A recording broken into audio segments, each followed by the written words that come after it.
যে আল্লাহ সুবহানাহু ওয়া তাআলা এই ইব্রাহিম আলাইহিস সালাতু ওয়াস সালামকে একের পর এক পরীক্ষা নিয়েছেন। আর কোন পয়গম্বরকে আল্লাহ পাক রব্বুল আলামিন এত পরীক্ষা নেন নাই যত পরীক্ষা নিয়েছেন ইব্রাহিম খলিলুল্লাহ থেকে। আল্লাহ পাক রব্বুল আলামিন ওনাকে একের পর এক পরীক্ষা থেকে উঠার পরে আরেক পরীক্ষায় ওনাকে ফেলিয়ে দিয়েছেন। আর ইব্রাহিম খলিলুল্লাহ প্রত্যেকটি পরীক্ষাতে 100 থেকে 100 নাম্বার পাইয়া আল্লাহরে দেখায় দিয়েছে, আল্লাহ তোমার প্রেমের মূল্য আমার কাছে অনেক বেশি, আমি দুনিয়ার সব আমার কাছে তুচ্ছ, দুনিয়ার সব আমার কাছে নগণ্য, দুনিয়ার ঘরবাড়ি আমার কাছে নগণ্য, ছেলে সন্তান আমার জন্য নগণ্য, স্ত্রী আমার কাছে নগণ্য, তুমি আমার কাছে সবচেয়ে বেশি প্রিয়। আল্লাহ পাক রব্বুল আলামিনকে পরীক্ষার মাধ্যমে সেই বিষয়টা জানিয়ে দিয়েছেন। বলেন সুবহানাল্লাহ। একটা পরীক্ষা ফেল মারে নাই, প্রত্যেকটা পরীক্ষায় 99 পায় নাই, 100 থেকে 100 নাম্বার পেয়েছেন। সুবহানাল্লাহ। আপনার আমি তো পরীক্ষায় সামান্য পরীক্ষা ফেল মেরে বয়ে থাই, আল্লাহ যদি একটু বৃষ্টি দেয়, মুসল্লি সংখ্যা 2-4 জন, এই যে দেখেন আমাদের সাধারণ বৃষ্টি পরীক্ষা দিয়েই আমাদেরকে আল্লাহ পাক রব্বুল আলামিন যাচাই করে আমাদের ইমানটা কি। আমাদের ইমান হলো কচু পাতার পানির মতো, কথা বলে ঠিক কিনা? কিন্তু ইব্রাহিম খলিলুল্লাহ এমন নয়। আল্লাহর হুকুমে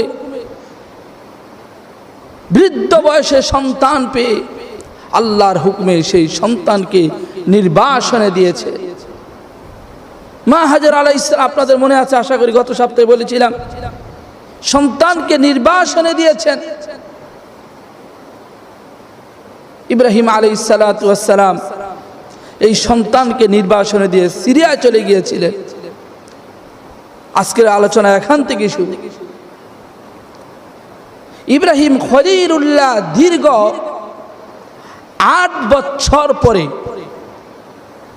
ছেলে সন্তানের স্ত্রীর তালাশে আবার মক্কা নগরীতে ফারান মরুভূমিতে আল্লাহর পয়গম্বর আল্লাহর খলিল ইব্রাহিম আলাইহিস সালাতু ওয়াস সালাম আসলেন। ছেলে সন্তানের খুঁজে, দুধের সন্তান ইসমাইলের খুঁজে, কেমন আছে, কোথায় আছে, কি অবস্থাতে আছে। 8 বছর পরে, কয় বছর পরে? গভীর মনোযোগ। 8 বছর পরে এসে দেখে ইতিমধ্যে ফারান মরু প্রান্তটা মোটামুটি বসতি হয়ে গেছে, অনেকে ঘর বাড়ি তুলছে, স্থাপনা হয়ে গেছে। ইব্রাহিম খলিলুল্লাহ 8 বছর পরে ইসমাইল জবেহুল্লাহকে পেয়ে বাবা ছেলে 8 বছর পরে দেখা দুধের সন্তান ইসমাইলকে কেমন ভালোবাসাটা হইতে পারে। আবার বৃদ্ধ বয়সের সন্তান ইব্রাহিম খলিলুল্লাহ সন্তানকে বুকে জড়াইয়া সমস্ত ভালোবাসা উজাড় করে দিচ্ছে। মনে হচ্ছে তামাম পৃথিবী একদিকে, ইসমাইল আলাইহিস সালাতু ওয়াস সালাম আরেকদিকে। এমন ভালোবাসা, ভালোবাসা মহব্বত বাবা ছেলের ভিতরে। এমন এক পরিস্থিতিতে, এমন এক অবস্থাতে আল্লাহ পাক রব্বুল আলামিন কয়, দেখি রে ইব্রাহিম এই 8 বছর পরে সন্তানটারে পাইয়া কেমন ভালোবাসে, আমি আল্লাহর চাইতে বেশি ভালোবাসে নাকি এখনো আমি আল্লাহর ভালোবাসা তার ভিতরে সবচেয়ে বেশি, আমি আল্লাহ আবারও পরীক্ষা নিতে চাই। সুবহানাল্লাহ। আল্লাহ পাক পরীক্ষা নেওয়ার জন্য এই জিলহজ মাসের 8 তারিখে ইব্রাহিম আলাইহিস সালাতু ওয়াস সালামকে স্বপ্নে দেখালেন, হে ইব্রাহিম, তুমি আমি আল্লাহর জন্য কুরবানি করো। ইব্রাহিম আলাইহিস সালাতু ওয়াস সালাম সকালে ঘুম থেকে উঠে প্রচুর অর্থ সম্পদ আল্লাহর রাস্তায় দান করলেন। আল্লাহ বলে, ইব্রাহিম হয় নাই, হয় নাই। পরের দিন আল্লাহ পাক রব্বুল আলামিন আবারও স্বপ্ন যোগে ডাক দিয়ে বলে, ইব্রাহিম রে, তুমি আমি আল্লাহর রাস্তায় কুরবানি করো। ইব্রাহিম খলিলুল্লাহ জিলহজ মাসের 9 তারিখে প্রথম দিন স্বপ্নে দেখে প্রচুর অর্থ সম্পদ আল্লাহর রাস্তায় কোরবানি করে দিলেন। আল্লাহ বলে ইব্রাহিম খলিলুল্লাহ হয় নাই। দ্বিতীয় রাত্রিতে আবার স্বপ্ন দেখে জিলহজ মাসের 9 তারিখে ইব্রাহিম খলিলুল্লাহ আল্লাহর জন্য একটি নয়, দুইটি নয়, 100 উট আল্লাহ রাস্তায় কুরবানি দিয়ে দিলেন। 100 উট। আল্লাহ রাব্বুল আলামিন ডাক দিয়ে বলে ইব্রাহিম না না না হয় নাই। ইব্রাহিম খলিলুল্লাহ ডাক দিয়ে বলে আল্লাহ গো, আমি শুধু কুরবানি দেই আর তুমি বলো হয় নাই গো আল্লাহ। ও প্রভু, তুমি বলে দাও আমি কি কুরবানি দিব। আমার আল্লাহ এই জিলহজ মাসের 10 তারিখে আবারও স্বপ্নে যুগে ডাক দিয়ে বলে ইব্রাহিম রে, তুমি তোমার সবচাইতে প্রিয় বস্তুটা আমি আল্লাহর জন্য কোরবানি করে দাও। তোমার সবচেয়ে প্রিয় বস্তুটা আমি আল্লাহর জন্য কোরবানি করে দাও। প্রিয় ভাইয়েরা আমার, নবীদের স্বপ্ন হলো ওহী। নবীদের স্বপ্ন কি? তোমার আমার মতো না। তুমি আমি তো অনেক স্বপ্ন দেখি, রাত্রে দেখি রসগোল্লা গোড়া খাইতেছি, ঘুম থেকে উঠতে দেখি মাশাআল্লাহ বালিশের তুলা কামড়ায় বিনাশ করে লাইছি। কথা বলো ঠিক কিনা? কিন্তু নবীদের স্বপ্ন কিন্তু এরকম না। নবীদের স্বপ্নও ওহী, নবীদের স্বপ্নও সত্য। ইব্রাহিম আল্লাহ ডাক দিয়ে বলে ইব্রাহিম রে, তুমি তোমার সবচাইতে প্রিয় বস্তুটা আমি আল্লাহর জন্য কোরবানি করে দাও। ইব্রাহিম খলিলুল্লাহ রে সকালবেলা ঘুম থেকে উঠে চিন্তায় পড়ে গেলেন, আমার প্রিয় বস্তু কি হতে পারে। চিন্তা ফিকির করে বের করলেন, এই পৃথিবীর মধ্যে আমার সবচাইতে প্রিয়, আমার কাছে সবচাইতে প্রিয় জিনিস হলো আমার ছেলে রে ইসমাইল জাবিহুল্লাহ। আমার কাছে সবচেয়ে প্রিয় আমার সন্তান তো ইসমাইল। বুঝেছি বুঝেছি আমার আল্লাহ আমার সন্তান রে ইসমাইলকে জবে করার জন্য আমাকে হুকুম দিয়েছেন। নবী বুঝে গেলেন, নবীরা জ্ঞানী, নবীরা বুঝে ফেলে। বুঝেছি আমার আল্লাহ আমার সন্তান, কলিজা টুকরা সন্তান ইসমাইলকে জবে করার জন্য আমার আল্লাহ নির্দেশ দিয়েছেন। সুবহানাল্লাহ। সকালে ঘুম থেকে উঠে ইসমাইলকে ডাক দিয়ে বলে বাবা রে আয়, ইসমাইল রে আয় রে বাবা আমার কাছে আয়। আমি তো আজকে রাত্রে রে স্বপ্নে দেখেছি তরে জবাই করতেছি। আরে ইসমাইল, এখন তোর অভিমত কি আমি ইব্রাহিম খলিলুল্লাহ জানতে চাই। আল্লাহ রাব্বুল আলামিন সেই কথাটা কুরআনুল কারীমের মধ্যে সূরাতু সাফফাতে আল্লাহ রাব্বুল আলামিন উল্লেখ করেছেন। সকালবেলা যখন ঘুম থেকে উঠে ইব্রাহিম খলিলুল্লাহ ইসমাইল আলাইহিস সালাতু ওয়াস সালামকে ডাক দিয়ে বলে বাবারে, ক্বালা ইয়া বুনাইয়া ইন্নী আরা ফিল মানামি আন্নী আযবাহুকা ফানজুর মাযা তারা। মাযা তারা বলেন সুবহানাল্লাহ। ডাক দিয়ে বলে ইয়া বুনাইয়া ইন্নী আরা ফিল মানামি আন্নী আযবাহুকা ফানজুর মাযা তারা।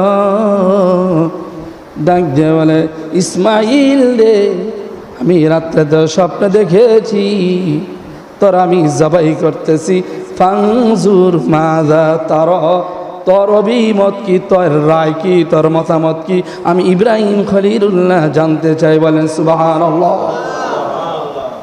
ফানজুর মাযা তারা, আমি তো স্বপ্নে দেখেছি তোকে জবাই করতেছি, এখন তোর অভিমতটা কি, আমি ইব্রাহিম খলিলুল্লাহ জানতে চাই। বলেন সুবহানাল্লাহ।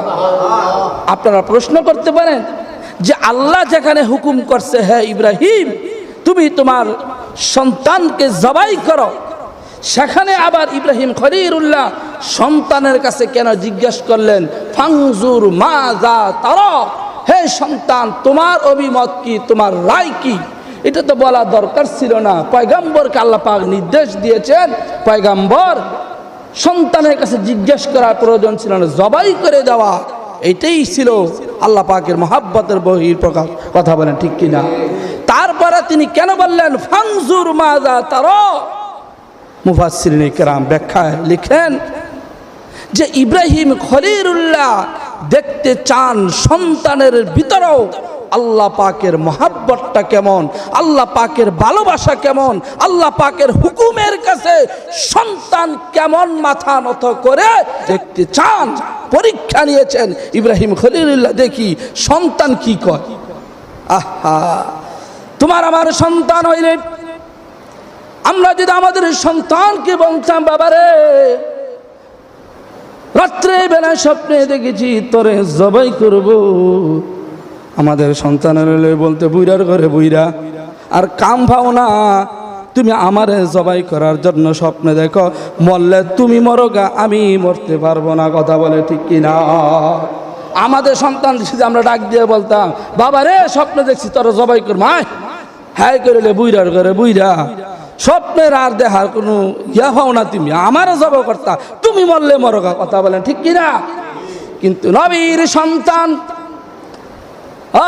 নবীর সন্তান ইসমাইল কি জবাব দেয়?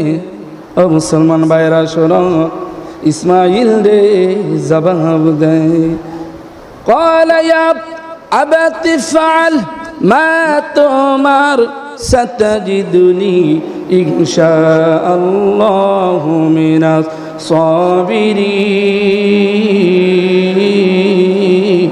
الصابرين।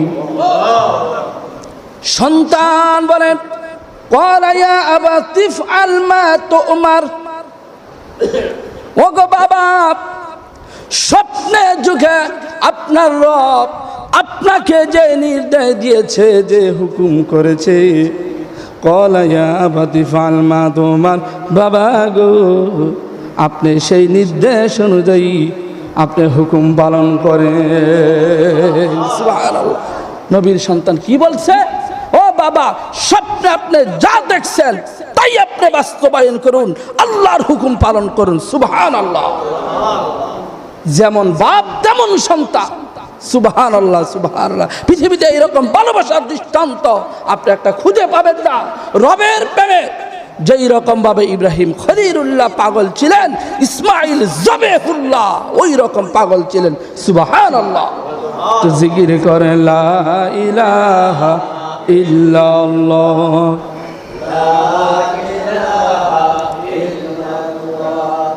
হায়াতের মালিক যেই আল্লাহ, মরণের মালিক সেই আল্লাহ, পরলা ইলাহা জোরে লা ইলাহা, এ জোরে পড়েন না, লা ইলাহা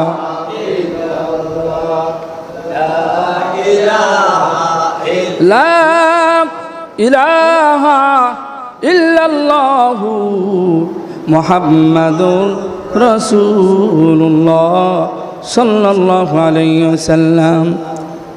ইসমাঈল আলাইহিস সালাতু ওয়াস সালাম ডাক দিয়ে বলে বাবা قال يا أبت افعل ما تؤمر ستجدني إن شاء الله من الصابرين। ডাক দিয়ে বলে বাবা গো স্বপ্নে যুগে আপনি যা দেখছেন, আপনার রব আপনাকে যা হুকুম করছেন, ও বাবা তাড়াতাড়ি করে আপনি হুকুম পালন করে। আরেকটা কথা বলছে, চমৎকার কথা, মহাব্বতের কথা, ভালোবাসার কথা, কি চমৎকার কথা।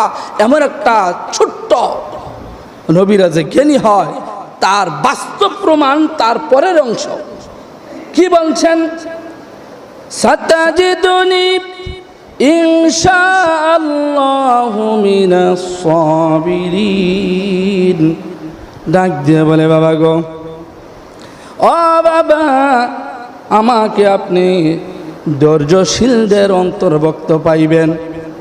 মানে বাবা, আপনি আমাকে যখন হাতে পায়ে রশি লাগাইয়া আমার জবাই করতে যাবেন, আমি কিন্তু পালাবো না গো বাবা, পালাবো না। ও বাবা, আমি কিন্তু নড়াচড়া করব না, আমি ধৈর্যশীলের মতো শুয়ে থাকবো গো, যেন তুমি আল্লাহর হুকুম গো পালন করতে পারো। সুবহান। আমি বাবা তোমার সাহায্য করব, সহযোগিতা করব। সুবহানাল্লাহ বলেন। এরকম দৃষ্টান্ত খুঁজে কোথাও পাবেন না। কোন বর্ণনাতে আসছেন, ইসমাইল যাবেহুল্লাহ বাবাকে বলতেছেন, বাবা গো, ও বাবা, আমাকে যখন আপনি জবাই করবেন গো বাবা, আমার হাত বেঁধে নিবেন, পা দুইটা বেঁধে নিবেন বাবা গো, যেন আমি নড়াচড়া না করতে পারি। ও বাবা, আমি যদি নড়াচড়া করি তাহলে তোমার জবাই করতে কষ্ট হয়ে যাবে, তোমার গায়ে রক্ত ছিটা পড়বে গো বাবা। বাবা গো, রশি দিয়া আমারে খুব ভালোভাবে বেঁধে নিও। আরেকটা পরামর্শ দিয়েছেন, বাবা গো, শুধু বাঁধলে হবে না, যেই ছুরি দিয়া গো আমারে তুমি জবাই করো বাবা। ও বাবা, এই ছুরিটা ভালোভাবে দাঁড় দিয়ে নিও, যেন আল্লাহর হুকুম পালন করতে তাড়াতাড়ি হয়ে যায়। যেই ছুরি দিয়া জবাই করবা, এটা দাঁড় দিয়ে দিও, যাতে আল্লাহর হুকুম পালন করতে তাড়াতাড়ি হয়, যাতে দেরি না হয়। তোমার আল্লাহ তোমাকে নির্দেশ দিয়েছে, তুমি সেই নির্দেশ পালন করে আল্লাহকে দেখিয়ে দাও। চিৎকার মেরে বলে সুবহানাল্লাহ। এইরকম দৃষ্টান্ত আপনি খুঁজে পাবেন না। মুসলমান ভাইরা আমার, বন্ধুরা আমার, গভীর মনোযোগ। বাবা ছেলে যখন কথাবার্তা শেষ হয়ে গেল, এবার ইসমাইলকে নিয়া ইব্রাহিম খলিলুল্লাহ চললেন রে সেই মিনার ময়দানের দিকে। সাথে একটা রশি নিলেন, আর একটা ছুরি নিলেন। ইব্রাহিম খলিলুল্লাহ আগে আগে যায়, ছোট্ট সন্তান ইসমাইল বাবার সাথে রে হাঁটায় পারে না, পিছনে পড়ে যায় ইসমাইল যাবেহুল্লাহ। ইব্রাহিম খলিলুল্লাহ আগে আগে চলে যাচ্ছেন, ইসমাইল ছোট মানুষ, বাবার সাথে হাঁটায় পারে না, পিছনে পিছনে যাইতেছে। এমন সময় শয়তান এসে বলে, হ্যাঁ ইসমাইল, ও ইসমাইল, তাড়াতাড়ি পালাও, যদি বাঁচতে চাও তাড়াতাড়ি পালাও, তোমার বাবা তোমাকে দেখবে না, পিছন দিক থেকে পালিয়ে যাও। ইসমাইল আলাইহিস সালাতু ওয়াস সালাম ডাক দিয়ে বলে, পৃথিবীতে এত মানুষ থাকতে আমার আল্লাহ আমাকে কোরবানির জন্য নির্বাচন করেছেন, এর চাইতে সৌভাগ্যের আর কোনো বিষয় হইতে পারে না, এর চাইতে সফলতার আর কোনো বিষয় হইতে পারে না। পৃথিবীতে এত মানুষ থাকতে আমার আল্লাহ আমাকে নির্বাচন করেছেন, সুতরাং ভালো কাজে শয়তান ছাড়া কেউ ডিস্টার্ব দেয় না, কেউ বাধা দেয় না, নিশ্চয়ই তুই শয়তান। এই কথা বলে ইসমাইল আলাইহিস সালাতু ওয়াস সালাম পাথর নিয়ে শয়তানকে ডিল মারলেন, শয়তান পালিয়ে গেল। বলেন সুবহানাল্লাহ। মিনার প্রান্তরে যাইতে যাইতে শয়তান একবার নয়, দুইবার নয়, তিনবার এই কাজটা করেছিল। ইসমাইল আলাইহিস সালাতু ওয়াস সালামকে বাধা দেওয়ার চেষ্টা করছে, আর ইসমাইল আলাইহিস সালাতু ওয়াস সালাম প্রতিবার শয়তানকে পাথর মেরে তাড়িয়ে দিয়েছেন। সুবহানাল্লাহ বলেন। আল্লাহ ডাক দিয়ে বলেন, ও দুনিয়ার মানুষেরা রে, আমার ছোট্ট ইসমাইল যেই কাজটা করছে, আমি আল্লাহ পাকের মহব্বতে আমি আল্লাহ ওই কাজটাকে এমনভাবে কবুল করে নিয়েছি। আরে হাজী সাহেবেরা, তোমরা যদি হজ করতে যাও, আমার ইসমাইল জবেহুল্লাহর মতো, আমার ইসমাইল জবেহুল্লাহ যেই রকম ভাবে শয়তানকে পাথর মেরেছে, তোমরা যদি ওই রকম ভাবে পাথর না মারো, আমি আল্লাহ তোমাদের হজ কবুল করব না। আল্লাহ পাক এটাকে ওয়াজিব করে দিয়েছেন। ইসমাইল যেইভাবে শয়তানকে পাথর মেরেছে, তোমরা যদি হজ করতে যাও ওই রকম ভাবে শয়তানকে পাথর মারো, ওই স্থানগুলিতে পাথর মারো। পাথর না মারলে তোমার হজ আমি আল্লাহ কবুল করব না। সুবহানাল্লাহ। ভাইরা আমার, বন্ধুরা আমার, গভীর মনোযোগ আমার দিকে তাকান, বিষয়টা বুঝার চেষ্টা করেন। কুরবানি দিবেন, গোস্ত খাবেন, কত আনন্দ, কিন্তু কুরবানি কোথায় থেকে এলো? কোন ত্যাগের বিনিময়ে, কোন পরীক্ষার বিনিময়ে আজকে কুরবানি পাইলা, কুরবানির গোস্ত পাইলা? একটু চিন্তা করো, তারপরে কুরবানি দাও। সেই কুরবানি আল্লাহর কাছে কবুল হয়ে যাবে। আগে বুঝো, আন্তাজি মান্তাজি কুরবানি দিলেই হবে না। কুরবানি ইতিহাস শোনো, কোন ত্যাগ, কোন পরীক্ষা, কোন পরীক্ষার মাধ্যমে আল্লাহ পাক রব্বুল আলামিন এই কুরবানিকে সারা পৃথিবীর মুসলমানের জন্য আল্লাহ পাক ওয়াজিব করেছেন। কোথায় থেকে আসছে একটু শোনো। প্রিয় ভাইয়েরা আমার, বন্ধুরা আমার, ইসমাইল আলাইহিস সালাতু ওয়াস সালাম শয়তানকে পাথর মেরে বাবার কাছে চলে গেলেন। হযরত ইব্রাহিম আলাইহিস সালাতু ওয়াস সালাম এবার সন্তানকে মিনার প্রান্তরে কাত করে শোয়াইয়া সন্তানের গলায় ছুরি চালালেন। হাত বেঁধে পা বেঁধে সন্তানকে কাত করে শোয়াইয়া সন্তানের গলায় ছুরি চালালেন যাতে কোরবানি হয়ে যায়। কিন্তু রে না না না, কোরবানি তো দূরের কথা রে, একটা পশম পর্যন্ত কাটে না। মুসলমান, গভীর মনোযোগ। ছুরি কার কথা শুনে? ছুরির মধ্যে দাঁড়ের পাওয়ারটা কে দিয়েছেন? কাঠার পাওয়ারটা কে দিয়েছেন? আগুনের পাওয়ার কে দিয়েছেন? আবার যদি আল্লাহ বলে ছুরি রে খবরদার কাটবি না, ছুরির ক্ষমতা আছে? ওই লোকটার ক্ষমতা আছে? আগুনকে যদি আল্লাহ বলে জ্বালাইতে পারবি না, আগুনের ক্ষমতা আছে? পানিকে যদি আল্লাহ বলে ডুবাইতে পারবি না, মুসা নবীজিকে ডুবাইতে পারবি না, পানিরও কিন্তু কোনো পাওয়ার নাই। সমস্ত পাওয়ার হলো আমার আল্লাহ। ও বন্ধুরা আমার, ইব্রাহিম আলাইহিস সালাতু ওয়াস সালাম ইসমাইলকে শোয়াইয়া ছুরি চালাচ্ছেন, কিন্তু না না, কাটে না, কাটে না। উনি আগের চাইতে আরো জোরে ছুরি চালাচ্ছেন, কিন্তু না, কাটে না। এইভাবে পর পর 3 বার ছুরি চালাচ্ছেন, জোরে জোরে, আগের চাইতে আর বেশি জোরে। কাটে না, কাটে না। ইব্রাহিম খলিলুল্লাহ আল্লাহর হুকুম পালন করতে দেরি হচ্ছে বিদায় একটু বিরক্ত এসে গেল। উনি ছুরিটাকে ফালিয়ে দিয়েছেন। কোন কোন কিতাবের মধ্যে আসছে এই ছুরির আঘাতে পাথর 2 টুকরা হয়ে গেছে, কিন্তু ইসমাইল জবাই হয় না।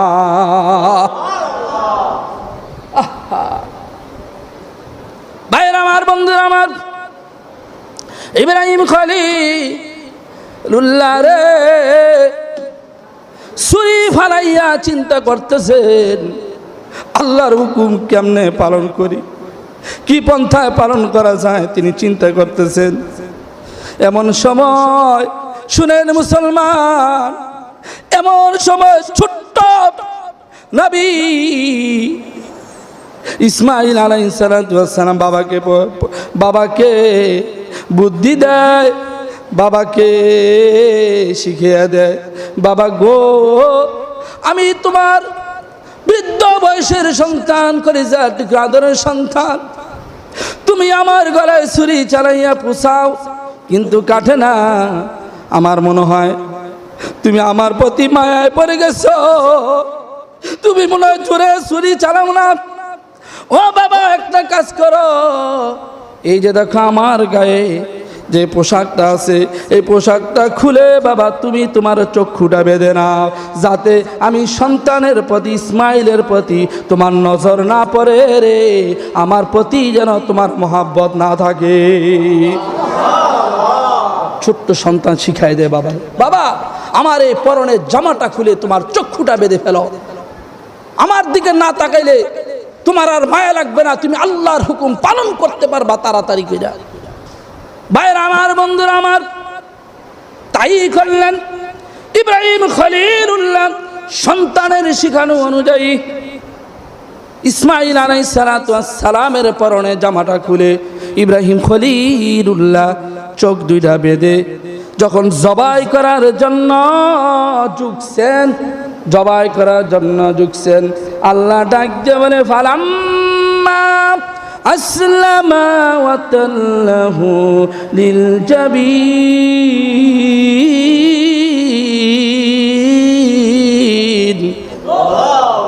ওয়া নাদাইনাহু আইয়া ইব্রাহিম ওয়াদ সাদ্দাকতার রুইয়া ইন্না কাযালিকা নাজজিল মুহসিনিন।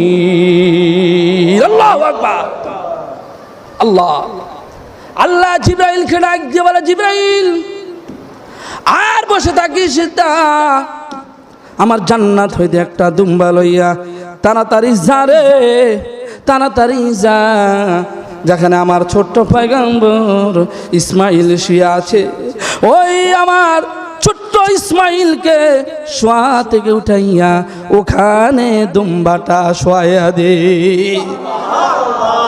জিবরাইল আমিন জান্নাত থেকে দুম্বা লইয়া মিনার প্রান্তরে আইসা যেখানে ইসমাইল শুয়ে আছে ওর পাশাপাশি দাঁড়িয়ে হযরত জিবরাইল বলেন আল্লাহু আকবার। এই মরু প্রান্তরে জিবরাইল বলছে আল্লাহু আকবার। মরু প্রান্তরে যেখানে কোনো মানুষ নাই, যেখানে কোনো মানুষের আওয়াজ নাই, ওখান থেকে আল্লাহর নামের দব্দি শুনে হযরত ইব্রাহিম খলিলুল্লাহ থমকে গেলেন, জবাই বাদ দিয়া দাঁড়িয়ে গেলেন, তিনিও পড়লেন আল্লাহু আকবার, সুবহানাল্লাহ। এই মুহূর্তে ইব্রাহিম খলিলুল্লাহ চোখ কিন্তু বাঁধা। জিবরাইল আমিন আল্লাহু আকবার বললেন, উনি জবাই বন্ধ করে দিলেন, উনি নিজেও বললেন আল্লাহু আকবার। এমন সময় হযরত জিবরাইল আমিন কি করছেন, ইসমাইলকে টান্দা উঠাইয়া যেখানে ইসমাইল শুয়ে আছে রে ওখানে জান্নাত থেকে আনা দুম্বাটা শোয়া দিলে। আল্লাহ আল্লাহ। ইব্রাহিম খলিলুল্লাহ কিছু দেখেন না, কি হইতেছে না হইতেছে তিনি কিছু দেখতেছেন না, কিছু জানতেছেন না। এক পর্যায়ে হযরত ইব্রাহিম খলিলুল্লাহ আল্লাহু আকবার নামে ওই দুম্বার গায়ে ছুরি চালাইয়া দিলেন। উনি কিন্তু জানে না, উনি মনে করছেন সন্তানের গলাই বুঝি ছুরি চালিয়েছে, কিন্তু দুম্বা যে জিবরাইল আমিন শোয়াই দিছেন উনি তো দেখেন না।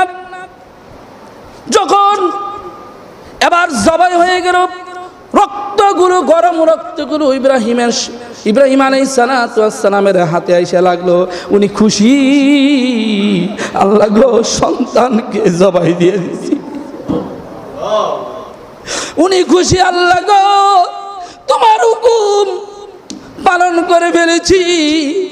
কিন্তু চক্ষুটা খুলে দেখে না না রে সন্তান না, একটা দুম্বা জবাই হয়ে আছে, আর পাশেই ইসমাইল আলাইহিস সালাতু ওয়াস সালাম দাঁড়িয়ে দাঁড়িয়ে বাবার দেখে মিটি মিটি হাসতেছে। উনি আল্লাহর শুকর আদায় করেন, লিল্লাহিল হামদ, আল্লাহ গো তোমার প্রশংসা, তুমি আমার আদরের সন্তান ইসমাইলকে আল্লাহ জবাইয়ের হাত থেকে তুমি মুক্তি দিয়েছ। উনি আর বুঝতে বাকি রইল না, এটা ছিল আল্লাহ পাক রব্বুল আলামিনের পরীক্ষা। সেই পরীক্ষায় ইব্রাহিম এবং ইসমাইল 100 থেকে 100 নম্বর পেয়েছে।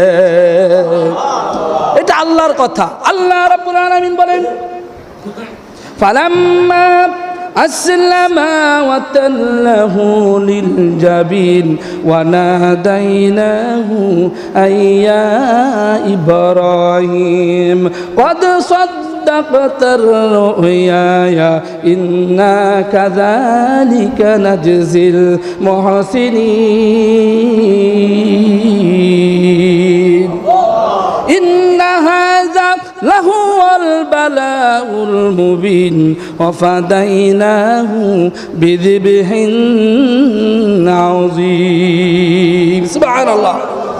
ভাইরা আমার, বন্ধুরা আমার, আল্লাহ রাব্বুল আলামিন বলেন, যখন ইব্রাহিম এবং ইসমাইল দুজনে আমি আল্লাহ পাকের হুকুমের সামনে আত্মসমর্পণ করলো, এবং যখন ইব্রাহিম খলিলুল্লাহ সন্তানকে জবাই করার জন্য সহায়া চেষ্টা করতে লাগলো, ছুরি চালাচ্ছে, তখন আমি আল্লাহ ডাক দিয়ে বলি, ওয়ানাদাইনাহু আইয়া ইব্রাহিম, হে ইব্রাহিম, জবাই হইয়া গেছে, যদিও জবাই হয় নাই, আমি আল্লাহ ডিক্লার দিয়ে দিলাম, কদ সাদ্দাকতার রুয়া, তোমার জবাই আমি আল্লাহ কবুল করে নিয়েছি। তুমি যেই পরীক্ষা আমি আল্লাহ দিয়েছি জবাই করার জন্য, সেই জবাই হয়ে গেছে। এখনো জবাই হয় না, আল্লাহকে জবাই হয়ে গেছে। কারণ আমি আল্লাহ যেটা দেখতে চাইছি, তোমরা আমি আল্লাহ পাকের হুকুমের সামনে কতটুকু মাথা নতকারী, কতটুকু আমি আল্লাহর পাকের প্রেম তোমাদের ভিতরে আছে, আমি আল্লাহ দেখছি। তোমরা তো চেষ্টা করতেছ, আমি আল্লাহ তো ছুরিরে কইছি রাগ কাটিস না, সুতরাং কিয়ামত পর্যন্ত পৌঁছাইলেও কাটবে না। কথা বলা ঠিক কিনা? হ্যাঁ মুসলমানেরা, কুরবানি শুধু দিলে হবে না, তোমার অন্তরটাকে আল্লাহ পাক দেখবে।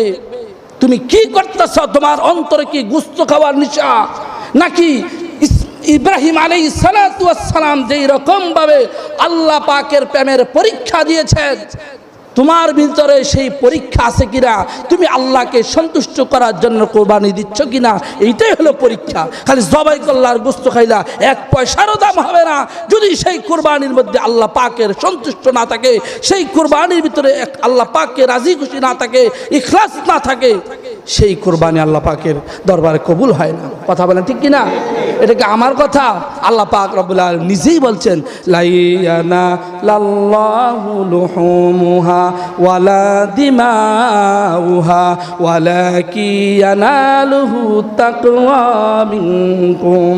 আল্লাহ বলেন, তোমাদের এই কুরবানির রক্ত মাংস কোনো কিছুই আমি আল্লাহর কাছে যায় না, আমি আল্লাহর কাছে যায় তোমাদের মনের তাকওয়া, তোমাদের অন্তরের খবর, তোমাদের অন্তরের ইখলাস।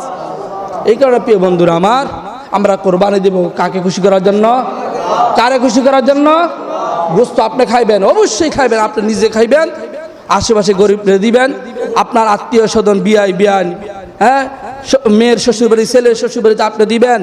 কোরবানি গোশত সবাইকে দেওয়া যায়, অবশ্যই দিবেন। কিন্তু প্রিয় বন্ধুরা আমার, কোরবানি করতে হবে লিল্লাহ। কোরবানি করতে হবে কার জন্য? কার জন্য? যে আল্লাহ তোমাকে রাজি খুশি করার জন্য কেবলমাত্র কোরবানি দিচ্ছি, অন্য কোনো নাম খ্যাতির জন্য আমি কোরবানি দিচ্ছি না। এই নিয়তে যদি কোরবানি দেন, তাহলে বিশাল পুরস্কার আপনি পেয়ে যাবেন। প্রত্যেকটা পশমের, একটা পশুর মধ্যে যতগুলো পশম থাকে, প্রতিটা পশমের বিনিময়ে আল্লাহ পাক রব্বুল আলামিন এক একটা করে নেকি দিয়ে দিন। সময় নাই, আপনারা অনেক ব্যস্ততার মধ্যে আছেন, এখানে আলোচনা রেখে দিচ্ছি। আল্লাহ পাক আমাদের সবাইকে সহি তরিকায়, সহিভাবে, ইখলাস নিয়ে কোরবানি করার তৌফিক দান করুন, আমিন। শুদ্ধভাবে কোরবানি করার তৌফিক দান করুন। প্রিয় ভাইরা আমার, আরেকটা ছোট্ট আধা মিনিটে একটা কথা বলে দিই। আমরা অনেকে করি কি, অনেক জায়গায় আমি দেখছি, ঢাকা শহরে বিশেষভাবে কতগুলো কষায় আসে, আইসা হুজুর একটা ফুস দেওয়ার পরই এটার হুজুর হুজুর আপনি জানগা হ্যাঁ করে কি এটার মধ্যে ফাড়ায়, ছুরি দিয়ে দেখছেন নি আপনারা, মাঝখানে ফাড় দেয়। ও মুসলমান, গুরুত্বপূর্ণ বিষয় হলো, শোনো, জবাই করার সময় পশুর 4টা রগ কাটতে হয়। কয়টা? খাদ্যনালী, কণ্ঠনালী আর 2 পাশে 2টা ছোট্ট রগ আছে, এই 4টা রগ কাটতে হয়। এই 4টা রগ কাটা হইলে কোরবানি হয়ে গেছে। এখন কোরবানির জানোয়ারটা, জন্তুটা মরতে একটু সময় লাগতো না? ও তো তুমি যদি গোস্ত খাওয়ার লাগে বেহুশ হয়ে যাও গা, এটা যাতা থাকতে পার দেখছো লাইলা আছে কিনা? এইরকম যদি করো, আল্লাহর কাছে এই পশুটাকে তুমি কষ্ট দিচ্ছ, জবাবদিহি করতে হবে। খবরদার, 4টা রগ কাটা হয়ে গেলে শান্তভাবে এটা ছটফট করতে করতে ওটার জান বের হয়ে যাবে, তারপরে আপনি খাতিজ জমা চামড়া চলবেন। বেহুশ হয়ে যায় কেন? একটু সময় দেন, এটা তো একটা জীব, এটা তো একটা প্রাণ, এটাকে কষ্ট দিবেন কেন? আল্লাহর হুকুমে আমরা জবাই করছি, সুতরাং আল্লাহর হুকুম পালন করার জন্য আমরা জবাই করছি, কষ্ট দেওয়ার জন্য না। আল্লাহ রাসূল বলছে জবাই করা লাগে ছুরি ভালো করে ধার দিয়া, যাতে পশুর কোনো কষ্ট না হয়, ওই রকম ভাবে জবাই করার জন্য। আল্লাহ পাক বুঝার তৌফিক দান করুন, আমিন।